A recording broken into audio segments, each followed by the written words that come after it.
नमस्कार दोस्तों, Jharkhand coaching classes के यूट्यूब चैनल में आप लोगों का स्वागत है।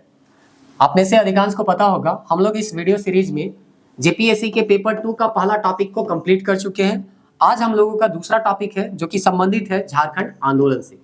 इससे कुल मिला के आपको 7 प्रश्न देखने को मिलेंगे। इसमें कुल 5 सब टॉपिक आप लोगों को पढ़ना है, जिसमें पहला जो सब टॉपिक है झारखंड का संविधान, उसे एक प्रश्न आपको देखने को यहाँ पे मिलेगा। तो आज हम लोग झारखंड के संविधान के बारे में डिटेल वाइज यहाँ पे कवर करेंगे और जो भी फैक्ट आपको यहाँ पे बताया जाएगा उसको वीडियो के अंत में यहाँ पे हम लोग समराइज करेंगे माइंड मैप के थ्रू। और वीडियो के अंत में ही आपको जो भी यहाँ पे प्रश्न आए हुए प्रीवियस ईयर में उन सबको यहाँ पे बताने का प्रयास करेंगे, क्योंकि हम लोग कभी कभी करते क्या है कि आंख मूंद के पढ़ने लगते हैं। वहाँ एग्जाम के पॉइंट ऑफ व्यू से वो तथ्य इंपॉर्टेंट है कि नहीं है, ये सब में हम लोग ध्यान ही कभी नहीं देते हैं और यही हम लोगों का कभी कभी एक तरह से कहिए नेगेटिव पॉइंट हो जाता है। इसीलिए हमेशा आपको कहा जाता है कि एग्जाम के पॉइंट ऑफ व्यू से आपको पढ़ना है और ये चीज आपको जानना है कि किस किताब से या कहाँ से तथ्य जो है वो पूछे जा रहे हैं, किस तरह के पूछे जा रहे हैं, तभी एक सही ट्रैक में आप जा पाइएगा। तो चलिए आज का यहाँ पे वीडियो को शुरू करते हैं जो कि संबंधित है झारखंड के संविधान से। तो झारखंड का संविधान ये टॉपिक जेपीएससी अभ्यर्थियों के लिए तो इम्पोर्टेंट है ही है, उन लोगों के लिए भी एक तरह से कहिए ये वीडियो जानकारी परक होगा जो कि यहाँ के गैर आदिवासी हैं, जिसको हम लोग सदान कहते हैं। वैसे भी सदान शब्द अगर आप देखिएगा तो झारखंड के अलावा ये शब्द और कहीं पे भी उल्लेख नहीं किया गया है।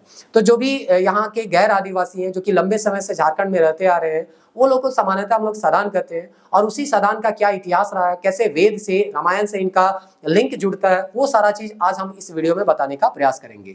तो जो भी तथ्य यहाँ पे आपको बताया जाएगा उसका मुख्यतः 3 आधार होगा, यानी 3 किताब से हम ये तथ्य आपको बता रहे हैं, क्योंकि कभी कभी तथ्यों को लेके विवाद हो जाता है कि आखिर ये तथ्य आप किस आधार पे बोल रहे हैं। तो ये जो तथ्य है वो 3 किताब से लिया गया है। छोटा नागपुर का इतिहास, कुछ सूत्र कुछ संदर्भ, झारखंड के इतिहास की कुछ जरूरी बातें, ये दोनों किताब लिखा गया डॉक्टर बीपी केसरी के द्वारा, और एक किताब डॉक्टर विद्याभूषण जी के द्वारा लिखा गया है जो कि झारखंड समाज संस्कृति और साहित्य है। तो इस तरह से इन 3 किताब में संविधान के बारे में जो भी तथ्य मिले हैं जो कि एग्जाम के पॉइंट ऑफ व्यू से हमको इंपॉर्टेंट लगा है, वो सारे तथ्य को यहाँ पे हम आपको बताने का प्रयास करेंगे। तो चलिए प्रारंभ करते हैं और जानते हैं झारखंडी समाज के बारे में।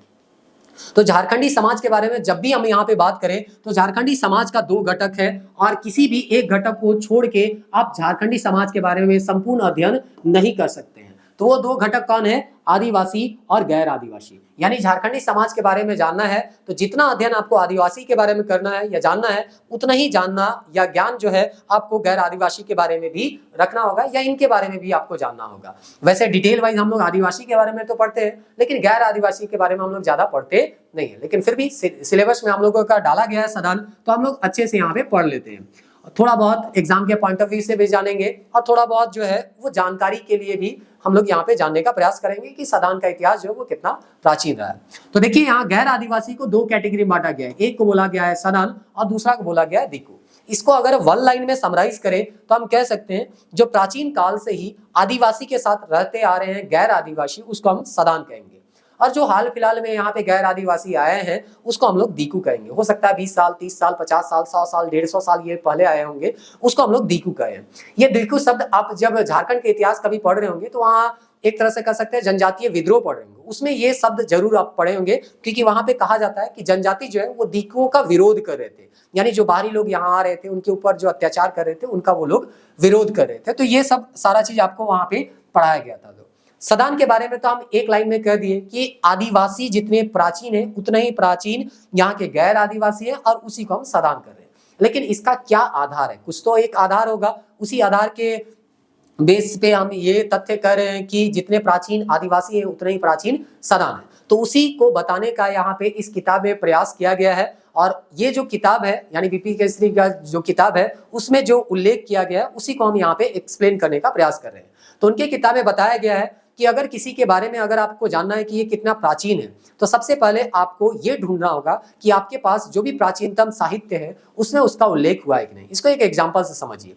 जब हम आपको माइंड मैप के थ्रू इतिहास पढ़ा रहे थे या आप जब अपने से भी इतिहास पढ़े होंगे तो हम लोगों का जो पहला चैप्टर आता है वो आता है झारखंड का नामकरण। और नामकरण में हम ढूंढते हैं झारखंड का उल्लेख सबसे पहले कहाँ हुआ है। तो हम लोगों को मिलता है कि ऋग्वेद का एक ब्राह्मण है जिसको एतेर ब्राह्मण कहते हैं, उस एतेर ब्राह्मण में पुंड्र नाम से उल्लेख हुआ है। तो इस तरह से हम कहते हैं जितना पुराना एतेर ब्राह्मण है उतना ही प्राचीनतम या एक तरह से कह सकते हैं झारखंड है और झारखंड का अस्तित्व रहा होगा। मतलब झारखंड को लोग उस समय पुंड्र नाम से जानते थे। तो उसी तरह से सदान को अगर हमको जानना है तो सदान को ढूंढेंगे कि किसी वेद में उसका उल्लेख हुआ है या नहीं। तो चलिए पहला देखते हैं ऋग्वेद में और देखते हैं कि सदान का इसमें उल्लेख हुआ है या नहीं। तो देखिए डायरेक्टली सदान का तो इसमें उल्लेख नहीं हुआ है, लेकिन एक लिंक जो है हम यहाँ से जोड़ने का प्रयास करेंगे जो कि अथर्ववेद में जाके जुड़ेगा। तो ऋग्वेद आपको पता होगा ये चारों वेद में सबसे प्राचीनतम है और पूर्व वैदिक काल में ये लिखा गया था। तो ऋग्वेद में यहाँ पे अगर झारखंड के बारे में देखिएगा तो एक नाम उल्लेख होता है झारखंड का। झारखंड जो है एक प्रदेश का उल्लेख होता है जिसका नाम है कीकट प्रदेश, और इस कीकट प्रदेश के अंतर्गत ही यहाँ पे झारखंड आता है। इसको ऐसे आप समझ सकते हैं जैसे हमारा देश जो है वो भारत है, तो भारत के अंतर्गत झारखंड आता है। तो यहाँ पे झारखंड का मतलब भारत नहीं है, भारत के अंतर्गत झारखंड है। उसी तरह से यहाँ ये समझिएगा कीकट प्रदेश मतलब झारखंड को आपको नहीं समझना है। कीकट प्रदेश एक बड़ा क्षेत्र था, उसका एक छोटा सा हिस्सा जो था वो झारखंड था। तो इस तरह से ये कभी मत कहिएगा कि ऋग्वेद में झारखंड के लिए कीकट शब्द का उल्लेख हुआ है। झारखंड के लिए कीकट शब्द का ऋग्वेद में उल्लेख नहीं हुआ। यहाँ पे ये कहा जा रहा है कि झारखंड जो है ये कोई बड़ा प्रदेश होगा, कीकट प्रदेश उसी का एक हिस्सा रहा होगा, और उसी में यहाँ पे जो लोग रहते थे वो लोगों को कहा गया अनार्य, यानी कि जो लोग आर्य नहीं है उसको हम लोग आर्य के तौर पे, अनार्य के तौर पे जान सकते थे। और इन लोगों के बारे में बताया गया कि ये लोग जो है वो खेती नहीं करते थे, बल्कि अपना जीवन जो है वो टोटली किस पे निर्भर रखते थे, पशुपालन पे, शिकार पे और खाद्य संग्रह पे।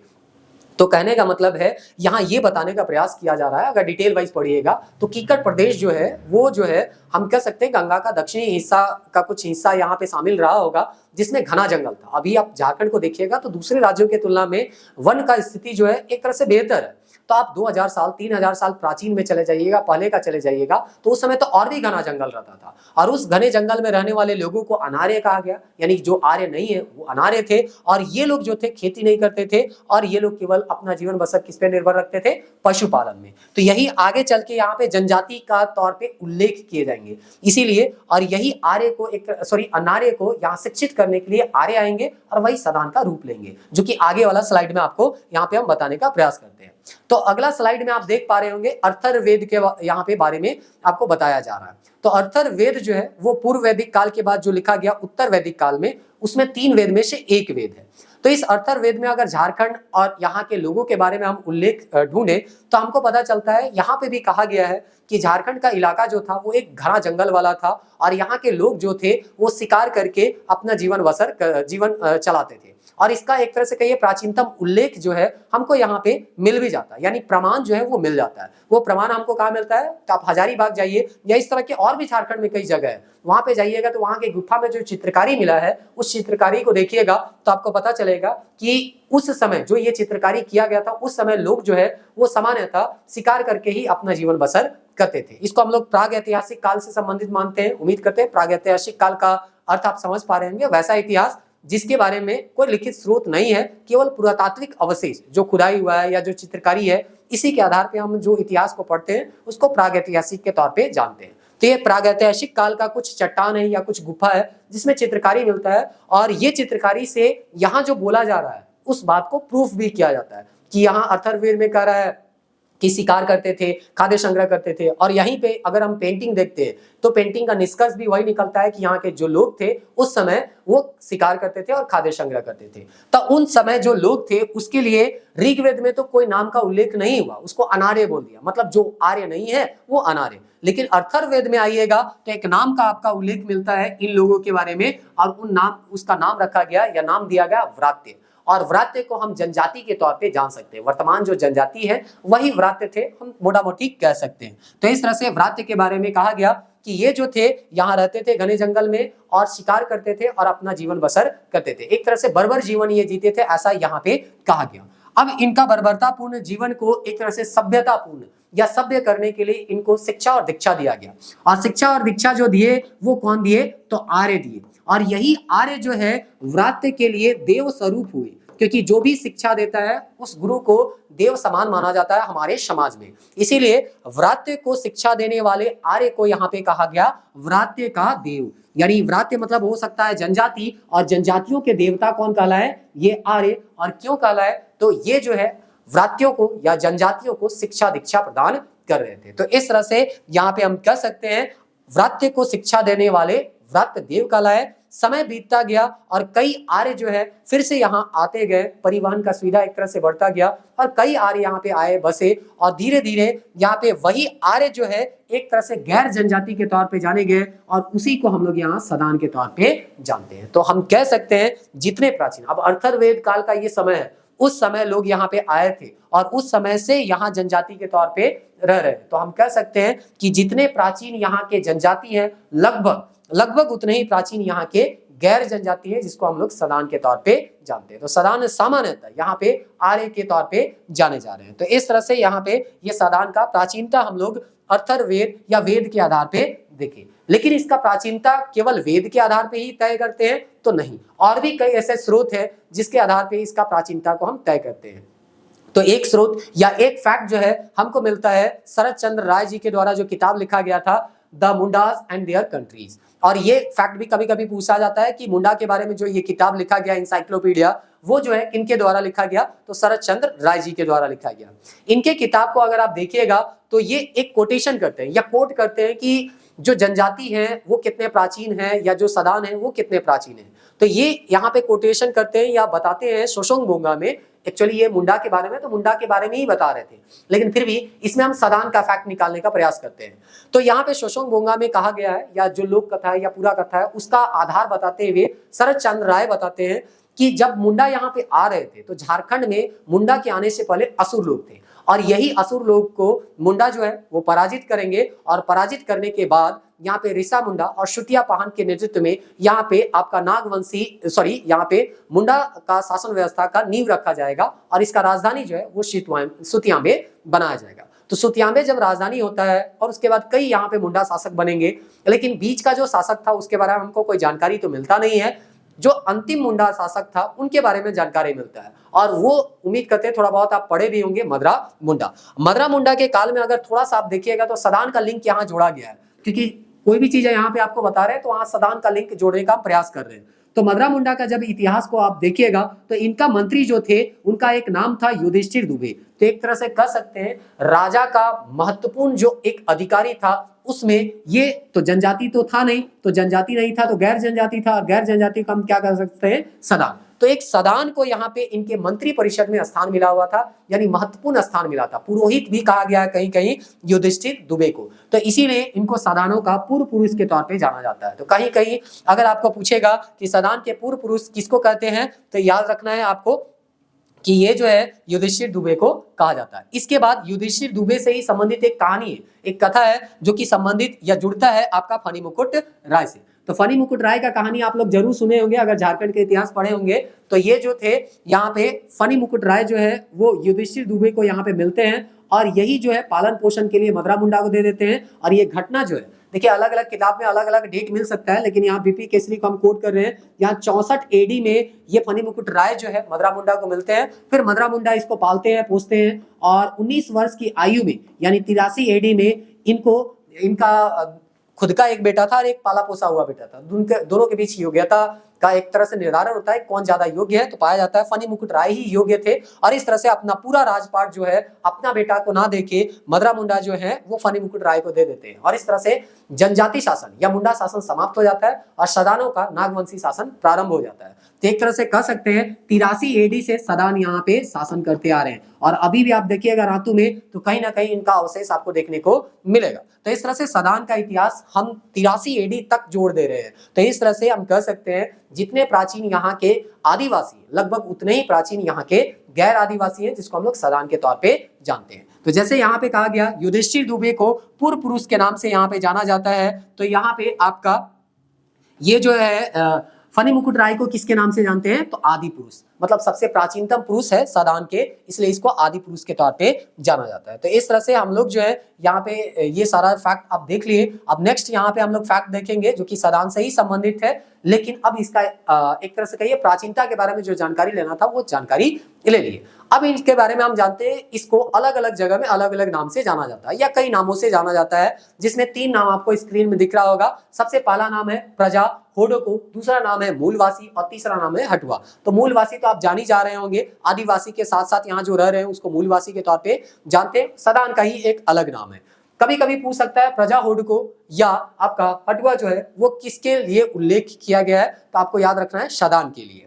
अब सदान के बारे में हम यहाँ पढ़ रहे हैं, तो सदान का जो भाषा है, साहित्य और संस्कृति है, उसके बारे में यहाँ पे आपको बताया गया है कि इनका भाषा, साहित्य और संस्कृति जो है वो आदिवासी के भाषा, साहित्य और संस्कृति से काफी मिलता जुलता है और काफी ज्यादा एक तरह से कहिए यहाँ से आदान प्रदान भी होता है। यानी कि आप देखिएगा कि सदान का जो भाषा है उसमें आदिवासी का प्रभाव देखने को मिलेगा और आदिवासी के जो भाषा है उसमें सदानों का प्रभाव देखने को मिलेगा। चाहे वो नागपुरी ले लीजिए, खोरठा ले लीजिए, पंचपरगने ले लीजिए, आपको इसमें जनजाति का थोड़ा बहुत अंश देखने को मिलेगा उनके भाषा का, और जनजातीय भाषा को भी आप अगर देखिएगा तो नागपुरी का कुछ अंश आपको देखने को मिल जाएगा, क्योंकि आपस में एक ही गांव में आसपास में ये लोग रहते हैं। तो बोलचाल में जो नागपुरी का शब्द है वो जनजाति में आ गया है, जनजातीय भाषा में, कुछ जनजाति का भाषा का शब्द जो है वो आपका सदानी भाषा में आ गया है। तो ऐसे भी अगर दो समूह एक जगह रह रहे हैं तो दोनों में कुछ ना कुछ तो एक तरह से कहिए आदान प्रदान होगा, भाषा का, संस्कृति का, साहित्य का। आप कहानी कथा पढ़िए तो आपको आदिवासी में जो कहानी कथा पढ़ने को मिलेगा और जनजाति में कहानी कथा मिलेगा उसमें काफी समानता देखने को मिलता है। तो इस तरह से साथ में ये लोग आपस में रहते आए हैं काफी लंबे समय से, इसीलिए इन लोगों का एक तरह से कह सकते हैं भाषा, साहित्य और संस्कृति काफी मिलता जुलता है। तो इस तरह से हम लोग कहते हैं कभी भी यहाँ, चाहे आप होली देख लीजिए, चाहे जितिया देखिए, करम देखिए, आप जनजाति को जितना इन्वॉल्व देखिएगा उतना ही सदान को भी देखिएगा। तो एक तरह से हम कह सकते हैं इनका मिला जुला एक संस्कृति है। अब इसको जानने के बाद कुछ फैक्चुअल डाटा यहाँ पे हम आपको बताना चाहेंगे जो कि सवाल में आपको देखने को मिलता है। यहाँ पे कहा गया है कि आप जनजाति जब पढ़ते हैं तो देखते हैं कि झारखंड में अभी वो पुराण को जोड़ा गया है, तो 33 जनजाति के बारे में कहा जा रहा है कि 33 जनजाति हो गए। तो इस तरह से जनजाति को भी 33 कैटेगरी में बांटा गया। दूसरे राज्य में जाइएगा तो और कैटेगरी में बांटा गया। उसी तरह से सदान को भी मुख्यतः यहाँ पे कई कैटेगरी में बांटा गया है, जिसमें से 3 कैटेगरी तो आपको झारखंड के अलावे अन्य और भी कई राज्यों में देखने को मिल जाएंगे, जैसे कि आपका ब्राह्मण है, क्षत्रिय है, वैसे। लेकिन कुछ ऐसे जाति जो है वो केवल और केवल कहाँ मिलते हैं, झारखंड में मिलते हैं, झारखंड के अलावा और कहीं पे नहीं मिलते हैं। जैसे कि वो नाम याद रख लीजिएगा, बड़ाइक है, धानुक है, रौतिया है, पान है, तांती है, शराक है, भुइयां है और गासी है। तो ये लोग जो है झारखंड के अलावा सामान्यतः और कहीं दूसरे जगह नहीं मिलते। एक प्रश्न आया था जिससे पूछा गया था झारखंड के वैसे कौन आदिवासी हैं जो झारखंड के अलावा कहीं और पाए नहीं जाते हैं। ये प्रश्न आपको हम जब कराएंगे तो बताएंगे। अगर इसका उत्तर आपको पता है तो आप जल्दी से कमेंट करके बता सकते हैं। तो ये तो स्रोत है, बीपी केसरी में ये दिया गया था कि ये जो सदान है वो लोग केवल झारखंड मिलते हैं, झारखंड के अलावा और कहीं पे नहीं मिलते। लेकिन बाकी किताब में हमको अन्य स्रोत में मिला है तो उसको भी हम इंक्लूड करिए, इसको भी आप याद रखने का प्रयास कीजिएगा। देशवाली अगर माइंड मैप अगर आपको लेना है या आपको माइंड मैप प्राप्त करना है तो हमारे Telegram channel Jharkhand coaching classes group से आप जुड़ सकते हैं, वहां सारा इन्फॉर्मेशन आपको दिया गया है, ये माइंड मैप का ही हिस्सा है। चलिए, तो देशवाली है, पाइक है, गुड़ाइक है, प्रमाणिक है, श्वासी है, कोष्टा है, झोरा है, रक्षेल है, गोसाई है, बरगाह है, बावरी है, भाट है, बिंद है, कादू है, लोडिया है, खंडक है, मलार है। एक बार एग्जाम से पहले आप एक बार देख के जाइएगा तो 4 ऑप्शन में आप इसको एक तरह से कहिए रिलेट कर पाइएगा कि कौन आंसर है आपका और कौन आंसर नहीं है। तो ये लोग झारखंड में ही केवल मिलते हैं, झारखंड के अलावा सामान्यतः दूसरे जगह नहीं मिलते। सामान्यतः हम करें, हो सकता है अभी अब कहीं चला गया, कहीं गुड़ाइक मिल ही गया या कहीं रक्षेल मिल ही गया, तो आपको वहां पे ज्यादा रिजिड नहीं होना है। किताब के अनुसार बोलता है ज्यादातर ये लोग झारखंड में ही मिलते हैं, दूसरे जगह यहाँ पे ये लोगों का बसावट जो है वो नहीं मिलता है। दूसरा चीज यहाँ पे, अब हम यहाँ पे बीपी केसरी के अलावा जो तीसरा स्रोत आपको हम बताए थे वो है डॉक्टर विद्याभूषण जी का किताब। और विद्याभूषण जी का किताब में भी जो कोट किए हैं वो है पीटर शांति नौरंगी को। तो पीटर शांति नौरंगी जी के बारे में अगर आप नागपुरी आपका लैंग्वेज है तो आप जरूर जान रहे होंगे कि एक किताब लिखे थे नागपुरिया सदानी बोलीकर व्याकरण। तो ये इनका किताब लिखा गया और इसमें सदान के बारे में ये बताते हैं और नागपुरी भाषा के बारे में भी बताया कि नागपुरी भाषा का उद्भव और विकास कैसे हुआ है। तो ऐसे भी नागपुरी भाषा बोलने वाला को सदानी हम लोग कहते हैं, ये प्रश्न भी आया हुआ है। तो उन्हीं को कोट करते हुए यहाँ पे कुछ इन्फॉर्मेशन जो है वो दिया गया है। चलिए उस इन्फॉर्मेशन को यहाँ पे हम जान लेते हैं। तो गिरधारी राम बोलते हैं यहाँ पे पीटर शांति नौरंगी जी का कहना है कि ये जो सदान शब्द है उसका कोई संतोषजनक कोई अर्थ हमको कहीं पे मिलता नहीं है। अगर आप कोई इसका मीनिंग निकालिएगा तो मीनिंग आपको संतोषजनक मतलब विवाद है कि कोई क्या बोलता है, कोई क्या बोलता है, इसका कोई अता पता है ही नहीं, सबका अपना अपना अलग अलग तर्क है। तो उसी तर्क में से कुछ तर्क जो है यहाँ पे आपको पीटर शांति नौरंगी प्रदान करने का प्रयास किया। सबसे पहला यहाँ पे तर्क दिया गया है, सदान को सभ्यंश का अपभ्रंश है, यानी कि जो सभ्य रूप से यहाँ पे रहते थे उसी को सदान के तौर पे जाना गया। जैसे कि अभी आपको बताया गया, व्रात्य जो थे वो क्या थे, शिकार करते थे, असभ्य माना जाता था, बर्बर जाति क्या माना जाता था कि किसी को भी मार दिए, खा लिए और इस तरह से अपना जीवन व्यतीत कर देते। आर्य यहाँ पे आते हैं, उनको शिक्षा देते हैं, दीक्षा देते हैं और सभ्यता के बारे में, एक सभ्य जीवन जीने के बारे में बताते हैं। इसीलिए यहाँ पे कहा गया है कि जो सभ्य जीवन व्यतीत करने वाले लोग थे उसको सदान कहा गया। तो ठीक है, आपको ज्यादा इसमें दिमाग नहीं लगाना है और ये नहीं समझना है कि आदिवासी असभ्य थे, ऐसा आपको नहीं समझना है, दिल पे नहीं लेना है। केवल आपको समझना है कि किताब में कहा जा रहा था कि प्राचीन काल में तो सभी असभ्य ही थे, धीरे धीरे लोग जो है वो सभ्य हो रहे हैं। तो इस तरह से यहाँ पे कहा गया कि सदान जो है वो सदा शब्द से भी निकला है। एक तो सभ्यन से निकला है, दूसरा किससे निकला है, सदा। तो सदा शब्द का मतलब होता है जो सदा से यहाँ रहते आ रहा है या हमेशा से जो रहते आ रहा है आदिवासियों के साथ, उसको हम लोग सदान कहते हैं। दूसरा, अगर सदान का उत्पत्ति देखिएगा तो यहाँ पे भी सदा लिखा गया है, लेकिन इस सदा का मतलब है श्वेत या गोरा। तो सामान्यतः ऐसा नहीं है कि जनजाति लोग गोरे नहीं होते, वैसा नहीं है, लेकिन सामान्यतः यहाँ पे बोला गया है कि वैसे लोग जो गोरे लोग थे उसको यहाँ पे सदान कहा गया। तो आदिवासी को सामान्यतः थोड़ा सा माना जाता है कि वो लोग गोरा नहीं होते हैं, सांवले होते हैं उस तरह से, लेकिन ऐसा नहीं है, आदिवासी लोग भी गोरे होते हैं, वैसा कोई अति नहीं है। आपको हम फिर से बोल रहे हैं, दिल में ज्यादा नहीं लेना है, किताब में जैसे पढ़ रहे हैं बस उस तरह से हम लोग को पढ़ते जाना है। किताब में यहाँ पे एक फैक्ट ये दिया है कि जो लोग गोरे थे वो लोग को सदान यहाँ पे कहा गया। ऐसे भी सदान लोग जो रहते हैं वो भी एक तरह से कहिए थोड़ा सा उनका कलर जो है कभी कभी डार्क आपको देखने को मिल जाएगा, तो इसलिए हम बोले कि ज्यादा दिल में यहाँ पे आपको लेना नहीं है। दूसरा चीज यहाँ पे बोला गया है कि ये जो नवरंगी जी है सदान को निषाद शब्द से यहाँ जोड़ने का प्रयास करते हैं, जो कि महाभारत और रामायण में वर्णित किया गया है। तो निषाद से ही एक तरह से कहिए सदान वर्ड भी निकला है, ऐसा यहाँ पे कहते होंगे, कहते हैं पीटर शांति नौरंगी। और अगर आप ये इमेज देख रहे हैं तो आपको पता होगा कि रामायण सीरियल में एक एपिसोड आता है जिसमें राम जो है जब वनवास के लिए जाते हैं तो निषाद राज्य से वो मिलते हैं। तो इस तरह से जंगल में जब प्रवेश करते हैं तो निषाद राज्य उनका क्या करते हैं, एक तरह से कहिए स्वागत करते हैं अपने राज्य में, लेकिन वो वहां ठहरते नहीं है। ये सारा चीज आप एपिसोड में अगर रामायण थोड़ा बहुत देखे होंगे तो ये चीज आप देखे होंगे। तो मुनि कुमार बन श्री राम पहुंचे निषाद राज के राज्य। तो ये निषाद वर्ड से ही यहाँ पे या निषाद से जोड़ने का प्रयास किए हैं, किसको, पीटर शांति नौरंगी किसको जोड़ने का प्रयास किए, सदान को। और इन्हीं का जो एक तरह से भाषा है वो भाषा क्या है, नागपुरी, ऐसा यहाँ पे ये कहते हैं। तो सदान का जो भाषा है वो नागपुरी भाषा है और ये प्रीवियस क्वेश्चन में आया हुआ है, जो कि यहाँ पे हाईलाइट भी किया गया है, जो कि आपको यहाँ पे दिख भी रहा होगा, हो सकता है थोड़ा नीचे है तो धुंधला दिख रहा होगा, लेकिन यहाँ पे जानिए कि नौरंगी जी कहते हैं कि यहाँ पे सदानी जातियां वे हैं जो नागपुरी भाषा का प्रयोग करते हैं। और ये प्रश्न सीधे सीधे जेपीएससी में पूछा गया था, तो इसीलिए कहा जाता है जो ऑथेंटिक बुक है अगर आप उसको पढ़ते हैं तो ज्यादा चांस है कि वहां से सवाल आपका जो है वो आ ही जाएगा। अब चलिए यहाँ पे माइंड मैप के थ्रू इसको हम रिवीजन करते हैं। एक्चुअली ये वीडियो थोड़ा सा लंबा हो गया, लेकिन फिर भी यहाँ पे उम्मीद करते हैं यहाँ तक आप देख रहे होंगे तो आप इस माइंड मैप वाला जो फैक्ट है उसको भी आप देख लीजिए, क्योंकि जो चीज अभी हम बताएं बस वही चीज को 2 से 4 मिनट में समराइज करेंगे, फिर आपको क्वेश्चन बताएंगे और ये वीडियो जो है वो आपका समाप्त हो जाएगा। तो चलिए शुरुआत करते हैं यहाँ पे और देखते हैं कि इसमें जो है वो आपका क्या दिया गया है।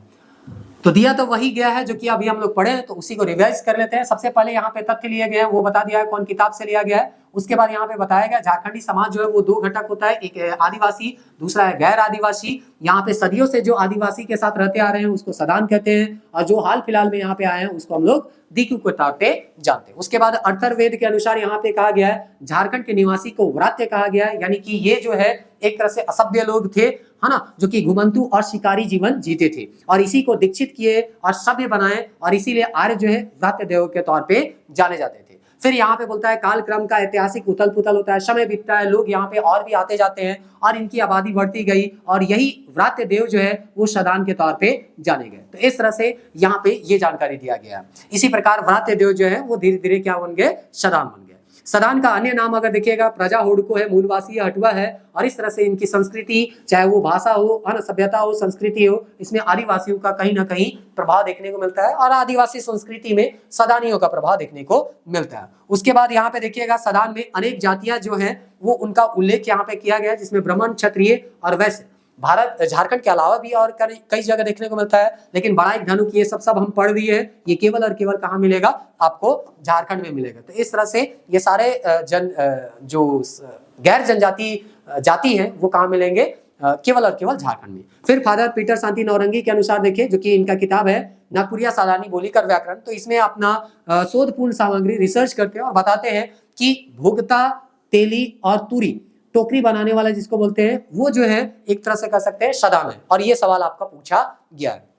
तो इस तरह से ये सदान जो है यहाँ पे सदान कैटेगरी में आते हैं या जनजाति में नहीं आते हैं। पूछा गया था निम्नलिखित में, अभी हम बताएंगे निम्नलिखित में कौन जो है वो सदान कैटेगरी में नहीं आते हैं। तो इस तरह से यहाँ पे आपको ये है। इसके अलावा घासी है, अहिर है, फिर है यहाँ पे बुनकर करके यहाँ पे दिया गया है, झोरा है, केवटा है, यहाँ लोहार है, कुंहार है, मल्हा है, फिर यहाँ पे पीछे इसके बाद आने वाले राजपूत है, ब्राह्मण है, ये सब भी एक तरह से कह सकते हैं सदान के कैटेगरी में आते हैं। छोटा नागपुर के बाहर सदान कहलाने वाले लोग नहीं मिलते, ये भी डॉक्टर पीटर शांति नौरंगी यहाँ पे बोलते हैं। सदान शब्द का कोई संतोषजनक अर्थ नहीं है, सभ्यन से लिया गया है, सदा से लिया गया है और श्वेत गोरा से लिया गया है, जो कि अभी हम तुरंत आपको बताए, तो उम्मीद करते हैं वहां से आप रिलेट कर पा रहे होंगे। इसको पीटर शांति नौरंगी निषाद से भी जोड़ते हैं, और निषाद जो है महाभारत और रामायण काल में आपको देखने को मिलता है। और लास्ट लाइन में जो आपको वहां पे देखने में थोड़ा सा धुंधला दिख रहा था, यहाँ पे लिखा हुआ है, इस प्रकार सदानी जातियां वे हैं जो नागपुरी भाषा भाषी है, यानी नागपुरी भाषा का जो प्रयोग करते हैं उसी को हम लोग सदान के तौर पे जानते हैं। तो चलिए इतना जानने के बाद अब हम लोग प्रीवियस ईयर क्वेश्चन को देख लेते हैं, और इस तरह से प्रीवियस ईयर क्वेश्चन को देखने के बाद हम लोगों का ये टॉपिक जो है वो खत्म हो जाएगा। यहाँ पे और भी कुछ फैक्ट था जो कि हम यहाँ, अच्छा ये भोगता, तेली है ना, और तुरी जो था, जो कि अभी हम बता ही दिए, वो जो है एक तरह से कहिए यहाँ पे सदान के अंतर्गत यहाँ पे आते हैं। ये सवाल आया हुआ था इसलिए है ना यहाँ पे आपको बताया गया, ये छूट गया था जो कि ऑलरेडी हम लोग देख चुके हैं, तो कोई दिक्कत नहीं है। चलिए यहाँ पे और भी कोई स्लाइड था क्या जो छूट गया है यहाँ पे? अच्छा एक स्लाइड और यहाँ पे है जो कि यहाँ पे आपका छूट गया है, तो चलिए इसको भी देख लेते हैं हम लोग। यहाँ पे इसको जूम करते हैं थोड़ा सा, ये जूम नहीं हो रहा है।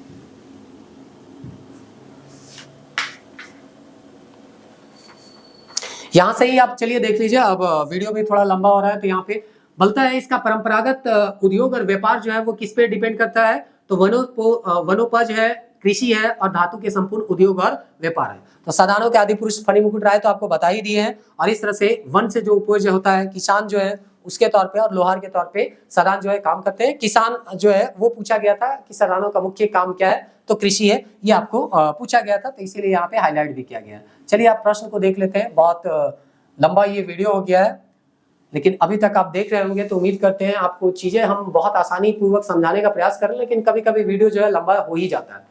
झारखंड के सदान का मुख्य व्यवसाय क्या है, अभी आपको बताया गया, कृषि इसका मुख्य व्यवसाय है। दूसरा हम लोग सवाल देखते हैं, बीपी केसरी के अनुसार निम्नलिखित में कौन सदान नहीं है, तो देखिए सदान नहीं आपको पूछा गया, तो यहाँ पे तेली आप देखिएगा, तुरी देखिएगा, और यहाँ पे भूमिहार आप देखिएगा, और भोक्ता आपको देखने को मिलेगा।